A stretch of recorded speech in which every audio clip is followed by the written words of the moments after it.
Peter B. Collins. Peter B. Collins, news and comment. It's Monday, February 4th, 2019. Did you survive the Super Bowl? Well, I'm not a big fan of the NFL, and with three friends, Ed, Colleen, and Danica, we went sailing on San Francisco Bay on the wildest weather day of the year, at least when I've gone sailing. And I feel fully refreshed and reinvigorated to take on a weekend of smears and spinned-up news coverage that could lead to a U.S. intervention in Venezuela.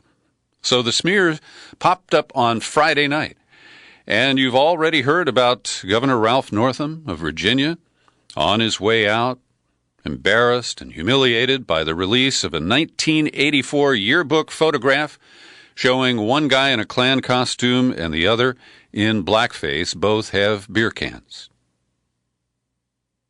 Before we get to the details of Governor Northam and this picture, let me just rewind the tape a few hours to Friday morning, when I did as I often do. I punched up Rush Limbaugh on my car radio on the way here to the secret studio, and I heard him railing about the abortion rights bill that had been introduced in the legislature in Virginia, about comments defending it and advocating for it made by the governor, a pediatric surgeon.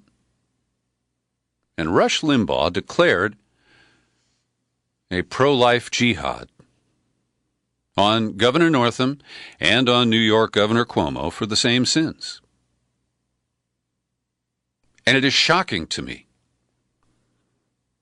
that in this calculated political hit, the Democrats, starting with our junior California senator and presidential aspirant Kamala Harris, opportunistically and, in my view, hypocritically, unloaded and said that Ralph Northam's got to go. Now, let me tell you, I don't know much about Northam. My Facebook friends and listeners in Virginia say he's a corporate hack and not worth defending. And Democrats are ready to jettison him because they feel that Virginia has been becoming more liberal, more democratic. And both Senators Tim Kaine and Mark Warner, joined the pack and said Northam's got to go. Now, in addition to not knowing much about the specific politics of the Commonwealth of Virginia related to its current governor, I have to say that this guy fumbled, bumbled, and just ruined. His reaction was ridiculous. Let me restate that. It was pathetic. So the first thing he did was apologize for it, and then he held a news conference on Saturday where he said, no, that wasn't me in those pictures. Now, they're on his yearbook page, and the process was that he submitted all the photographs that went on his yearbook page. He said he never bought a yearbook, and he didn't even know about this. Maybe that's true. But just like the MAGA hat kids from Covington Catholic at the Washington protest, people are so quick these days to just rush to judgment. They see a picture on Facebook or on Twitter, and boom, they're done. They don't need any more information. Judge Judy gives more consideration to the facts and details of a case in her mock courtroom. And so this is a big mess, and I doubt that Northam will survive. But on Sunday night, the same outlet that led the attack on Northam, Big League Politics,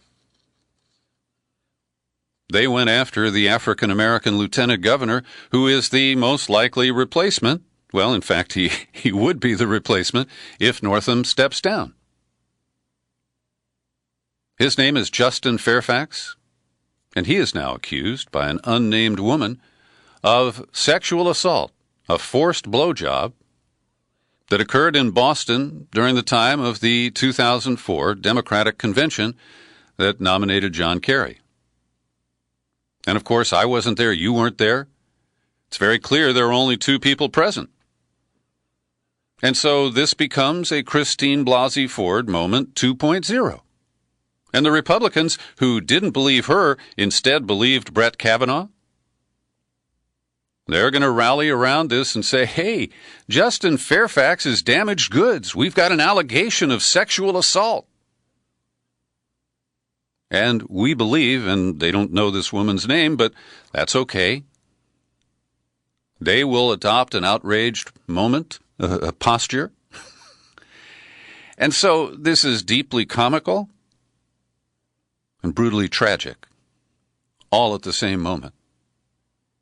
And I have not seen a single word in social media or in the national press, both online, print, and video, that I managed to absorb. Now, I can't watch it all, and certainly there could be something out there, but I haven't seen anybody make the connection between this coordinated assault on expansion of abortion rights and the takedown, first of Northam, and now the attempt on Justin Fairfax. This recalls for some people the rush to judgment with Senator Al Franken. And I know many, particularly women, who believe that Kirsten Gillibrand, the senator from New York who's running for president, cannot be supported because of her early role in calling for Al Franken to step down. So Northam's been meeting with his cabinet Saturday, Sunday, today. He is determined, he says, to hold on to his position. But as he said that it wasn't him in the photo, he said, oh, and by the way, I went to a party where I dressed up as Michael Jackson in blackface. That's a preemptive effort to try to have it come out as a surprise, popped by the right wing. And people say, well, he should have done that with the 1984 photo, but if his story is true that he never saw the yearbook, he wouldn't have known about it. And Terry McAuliffe, the reliable bagman for the Clintons who held the governorship in Virginia before Northam and helped him get elected, oh, he's got his back. It doesn't matter whether he was in the photo or not in the photo at this point. We have to close that chapter. And Democratic leaders, including Nancy Pelosi, apparently most of the Democrats in Virginia who hold elective office, are just closed-minded. Northam's got to go. And so, as I watch this, and I see the failure by the media and by Democratic politicians to see what's really behind this, I just find it mind-boggling. And maybe this second wave assault on Lieutenant Governor Fairfax will open some minds and slow down the rush to judgment. And the Washington Post disputes claims made by Fairfax's office that when they investigated this after he was elected in 2017, but before he took office in early 18, that they had found the witness, the claimant here, to be unreliable. The Post says that is not true, but they never ran a story about it. And so this kind of political combat by smear, the underhanded, slimy, back-channel ways that this material surfaces, is a real cancer on whatever remains of our system of government. And I've linked to a great op-ed by Michelle Goldberg, written in the New York Times, published on Sunday, and I want to acknowledge that she may not have had time, after the Northam hit surfaced on Friday night, to update this column. She does a great job describing the battle over abortion rights and the false claims from hysterical Republicans that the Democrats in Virginia are trying to legalize infanticide. That is the outrageous claim that the outraged pro-lifers are trying to nail on Democrats in Virginia. But it doesn't link to the Northam attack, and we'll wait and see if somebody wakes up in the corporate media and says, hey, wait a minute. This is not about Ralph Northam. This is about a much bigger struggle. And the activist group Vote Pro-Choice helps us understand the context here. Yesterday on Face the Nation, Trump said that he would include firm anti-choice language in his meaningless State of the Union address Tuesday evening. Today, after a delay authorized by Justice Samuel Alito on Friday, the Supreme Court is expected to decide whether to put a medically unnecessary abortion restriction in Louisiana on hold. Now, when Justice Kennedy was on the court, they actually overturned a Texas law very similar to the Louisiana law that is pretextual. And as you may know, it requires abortion clinics to have halls that are 20 feet wide, and if the halls aren't 20 feet wide, you can't conduct abortions there. It's that kind of bullshit. And today, Nebraska Republican Senator Ben Sasse, who has a reputation as a mild-mannered conservative, he's going to introduce the Born Alive Abortion Survivors Protection Act to try to manufacture outrage over false claims that reproductive health care is harming children. And also this week, conservative politicians and media will continue coordinated attacks against pro-choice champion Virginia Delegate Kathy Tran and vilifying New York politicians for promoting common-sense legislation supporting reproductive freedom. And I hope that you will share this podcast widely with your friends and networks. Not to promote Peter B. Collins, but because I think this is a very significant crisis in our country. And the Democrats are either willingly going down this path or they're just being grossly misled. And we know that politically the National Democrats have retired abortion rights as a plank of the Democratic platform. It's too controversial, and it doesn't net out positive in terms of voter support. And I think that this is a dark moment in the United States. The other thing that contributes to the darkness is this rush to war in Venezuela, or at minimum the takedown of Nicolas Maduro. I'm holding an article written by the Associated Press, published in my local paper. Competitors hold dueling rallies as tensions mount, and they describe mostly the anti-government Guaido rally in Caracas. Late in the article, they quote from Maduro, and listen to the language here. Maduro dug in his own heels by insisting he was the only president of Venezuela. Well, that's true. Our recognition and other nations' recognition of Guaido doesn't change that. It's not alternate facts. All right. Next article, also from the Associated Press, with a color photo from Miami.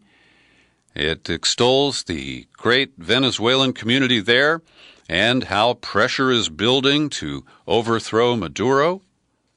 That's very predictable. Then yellow journalism from the New York Times, and I've linked to this beauty so you can read it for yourselves as I take it apart. Juan Guaido did not appear to be in a hurry to speak with Justin Trudeau, calling from Canada to offer him support because the New York Times loved this emotional moment as he held a woman whose son, she says, was killed by government thugs. Now, that all may be true, but does it justify the kind of intervention the U.S. is contemplating, the Bolton Doctrine to take the oil, the natural gas, and the gold from Venezuela?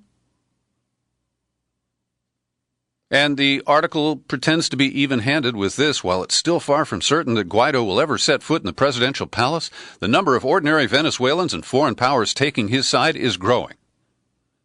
Now, it's fair to say that the number of foreign powers supporting him is growing. That's not in contention. But their claim that the number of ordinary Venezuelans taking Guaido's side is growing, that is unproven. They don't cite a poll. They don't say, hey, we talked to 100 people. It's just an assertion. They do a follow-up naming the countries that have indicated support for Guaido. Then they write, if Guaido's gambit succeeds, he and allied opposition leaders will have pulled off an astonishing feat, presiding over a peaceful transition to democracy that they hope will put Venezuela on a path toward recovery following years of economic collapse, widespread graft, and iron-fisted rule. Well, the graft they talk about is socialism. Yes, under Chavez and Maduro, there was a very dedicated effort to try to share the wealth. And of course, all of this goes on in the face of U.S. meddling, which is never mentioned in our corporate media. And while one Air Force general has defected, the whole effort is to get the rest of the military to desert the Maduro government. And I want to cite this particular passage here.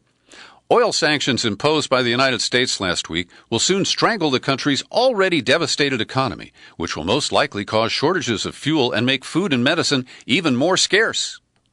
Isn't that great? That's how this is presented. And then they quote Guaido. There are between 250,000 and 300,000 Venezuelans on the brink of death. Literally, they have a death sentence if they don't get urgent attention. And the sanctions will threaten them more. But we're supposed to overlook that because the greater good here is to rid the socialist menace from the nation of Venezuela. And then Trump, in that CBS pre-Super Bowl interview, was asked if he would meet with Maduro. And he said, well, he requested a meeting. I've turned it down because we're very far along in the process. Now, Guaido has also said this is not the time for dialogue. So here is the bizarre word salad that came out of Trump when pressed by Margaret Brennan, well, if you're at this crisis point, would you negotiate that? Well, now, says Trump, we'll have to see. I would say this. I decided at the time no, because so many really horrible things have been happening in Venezuela, and when you look at that country, that was the wealthiest country of all in that part of the world, which is a very important part of the world. And now you look at the poverty and you look at the anguish and you look at the crime and you look at all the things happening. So I think the process is playing out very, very big. Tremendous protests. What? Telesur, the state media in Venezuela, reports that nearly 2,000 pro-Venezuelan Twitter accounts have been removed for engaging in state-backed influence campaign. So if you support Maduro, Twitter says you're not allowed to have an opinion, or at least you'll have to keep it to yourself. You can't tweet it. Now, I've hammered the Britain-based Guardian over its jingoistic and biased coverage of the Venezuela scene, but I want to say that on February 4th today, they've published a piece that reliably quotes Maduro in an appearance that he made at a rally on Sunday, and it's worth a read. I've linked to it in the show file for the podcast. He says he particularly targeted Spain. Their cowardly government has taken a disastrous decision. And I say to Senor Pedro Sanchez, he's the president or prime minister there, God doesn't want this. But if one day a coup comes to pass, if one day a gringo military intervention comes to pass, your hands will be covered in blood. Maduro also accused Trump of being obsessed with invading Venezuela. Quote, he thinks that we can be intimidated. Nope. What is the causa belli that Donald Trump has to declare a military war on Venezuela? What's the cause? Is it oil? Is it iron? Is it aluminum? Is it gold or diamonds? Is it natural gas? Water? What is the cause? Then he urged his followers, let's knock out the traitors, the coup mongers, and those who call for a gringo intervention in Venezuela. Also at The Guardian, I've linked to a commentary written by Simon Jenkins, and it's interesting because he does the obligatory denunciation of Maduro. I'll start with that. Those who know and love Venezuela have watched the 20 years of Chavez-Maduro with pain. Never has a rich oil economy in the East or West been so completely raped by a kleptocracy masquerading as an ideology. Never has socialism been so tested to destruction and blah, blah, blah. But the critical part is one thing alone could save the Maduro regime in Venezuela. That is Western intervention. Nothing unites a country like a sovereign enemy on its borders. Venezuelans may hate their president, but they also hate the U.S. China may be exasperated, but it's Maduro's ally and would have to help him if the U.S. attacked. He said that this week's deadline sanctions and blood-curdling threats from the U.S. are counterproductive. They are manna from heaven to an embattled regime. They portray opposition as the agent of an alien power. They turn dissent into treason. They call armies to the colors and smother mutiny in a blanket of patriotism. So he's wrong about his framing, but he's right about the cost of that intervention. Meanwhile, it was announced on Friday, as expected, that the U.S. is going forward, bailing out of the INF, the Intermediate Range Nuclear Forces Treaty, that Reagan and Gorbachev signed back in 1987. And the next day, Putin announced tit for tat, Russia has also canceled its participation in that agreement. The bottom line is we're going to see another big arms race. And we're going to pay a hefty price for that. Fascinating to see the New York Times have a front-page story that jumps to the inside and goes on at great length, and mostly it analyzes the financial cost of an arms race with little mention of the impact that it makes on geopolitics and heightening the risk of a nuclear exchange. I find that breathtaking. I'll just also point out in a graphic in this Times article, they list the nuclear weapons inventories around the world. The U.S. and Russia, because of our disarmament cycles, are roughly equivalent. We have 6,400 nukes, and they claim 6,800. We actually have more that are deployed.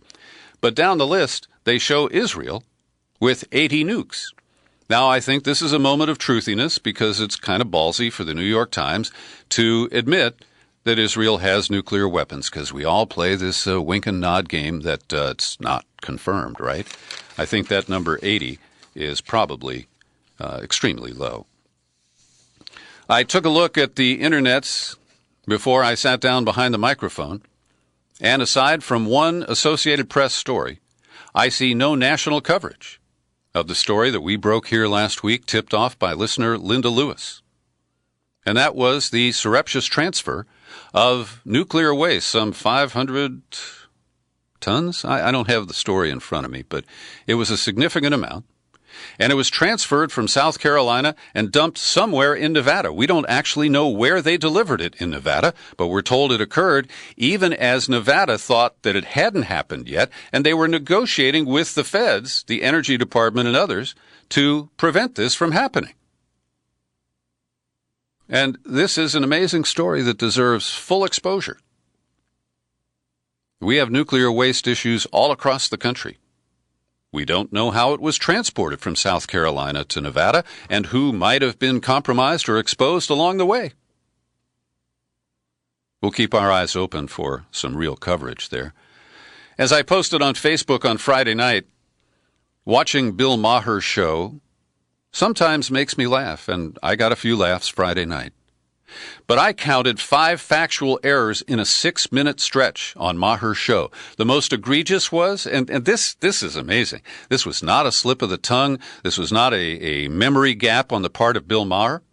He was talking about how Trump rejects the advice of his intelligence chiefs and that they appeared on Capitol Hill last week. And he named Bloody Gina Haspel, head of the CIA. He named Dan, the head of Dan, he's a former Indiana senator, Coates, the director of national intelligence.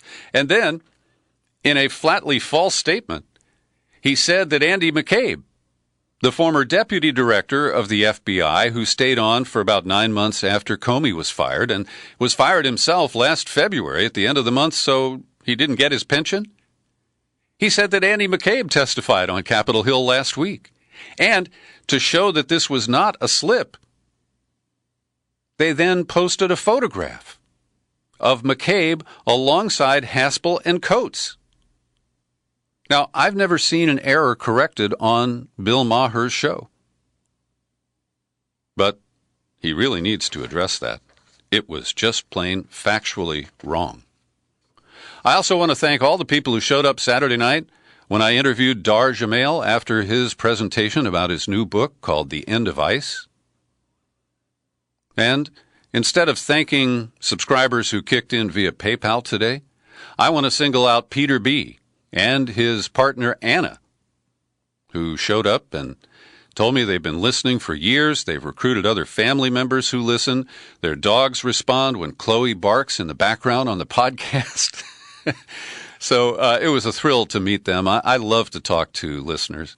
And Peter B. and Anna, would you please email me, peter@peterbcollins.com? they caught up with some subscription payments, and I want to make sure that we cover all of the people in your family or your network who have subscribed. Also, a shout out to Sean Kane, who came to the event, and as we talked, we learned we're both from Cincinnati. We both went to the same high school. He grew up in the neighborhood where my mom and dad did, and his mother grew up on the street where my mother did. So it's quite a interesting connection to the old days. And by the way, if you want to become a subscriber, you know the drill. You go to peterbcollins.com, click on the menu tab, click on Become a Subscriber, you land on the sign-up page, and boom, you can take it from there. And DARS Talk, it was videotaped, and of course we'll capture the audio from that. So give me a week or so, and we'll get that up on the podcast for your edification. The latest dire news related to climate change, rising temperatures in the Himalayas, home to most of the world's tallest mountains, will melt at least one-third of the region's glaciers by the end of the century. The other big smear that occurred this weekend has been exposed by Glenn Greenwald, and I give him credit for that. The attack was on Tulsi Gabbard, just after she announced her presidential campaign. She is the Hawaiian Democrat who served in Iraq. She is posturing as a pro-peace candidate. She is against regime change. She is against military intervention in Venezuela, but she is not opposed to a change of the guard there. At any rate, NBC smeared Tulsi Gabbard. And Glenn Greenwald explains it. I've linked to his great expose in the show file for today's podcast. But they claim that she is the darling of Russia. Why?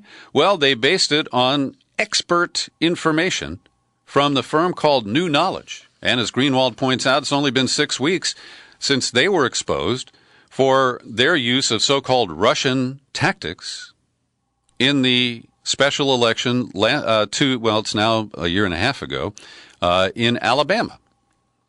And as Greenwald says, the NBC story cites New Knowledge and burnishes their reputation as saying they're the company the Senate Intelligence Committee used to track Russian activities in the 2016 election.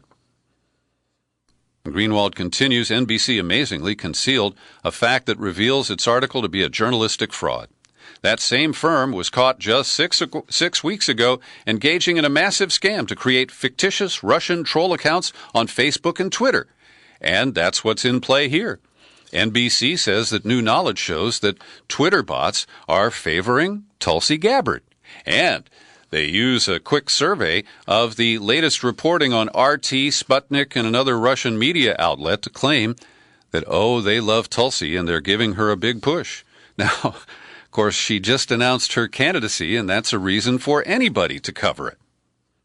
And astoundingly, NBC uses as a second source for this claim of Russian bot traffic supporting Tulsi Gabbard a guy named Josh Russell, a researcher and troll hunter, someone who CNN has identified as an Indiana dad and an amateur troll hunter.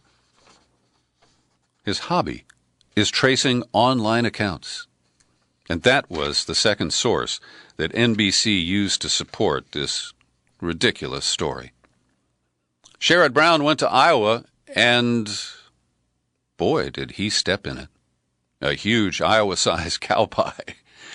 He told a group that he's not a Medicare for All fan. And he talks about being pragmatic and wanting to be able to get things done that can be done. But it is a huge, huge mistake in the current political climate. And it may have, in fact, sealed his listening tour as the beginning and end of a potential campaign. And in Sunday's New York Times, they ran a lengthy piece that started on the front page, Medicare for All has Democrats treading softly. And one of the trick questions that Kamala Harris has been faulted for her answer to is, well, what about people who want to keep their insurance, their private insurance? Because Medicare for All might eliminate the insurance industry. Well, I don't believe it's that serious or severe, and I think if everybody has access to Medicare, then people with more resources are free to buy private health insurance. I think that's the correct answer. And curiously, this Sunday report didn't mention Sherrod Brown and his opposition to Medicare for all, even for a second.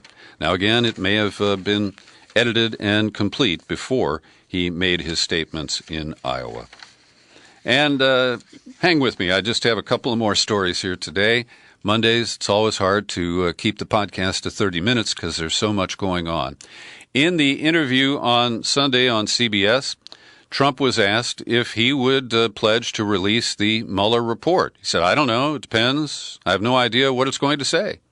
And as I point out, this is the critical part of the Mueller investigation that most of the Russiagate fans overlook. Mueller may have a damaging report, and we may never see it. I haven't really gotten a bead on Axios. It's an upstart media outlet, and I really don't know who's behind it and how credible it is. But they got a hold of a whole document dump of Trump's daily schedule. And it shows he spends most of his time watching TV and tweeting. Oh, yeah, he gets on the phone, calls his friends, and whines about how everybody hates him. But they call it executive time when he is scheduled to do whatever he wants. So every day he has executive time from 8 to 11 a.m., and they took a look at one day's schedule where Trump had his first meeting with his chief of staff at 11 a.m. Then he had executive time for an hour, followed by an hour lunch. This is a really challenging workday, isn't it? Then another hour and 15 minutes of executive time, followed by a single 45-minute meeting with the National Security Advisor, then 15 minutes of executive time. Then his last meeting of the day was a 30-minute meeting before he wrapped up this grueling workday at 4:15 to go to the residence and watch more TV and do more tweeting. I'm happy to report that the heat is back on in Brooklyn's federal lockup, the Metropolitan Detention Center.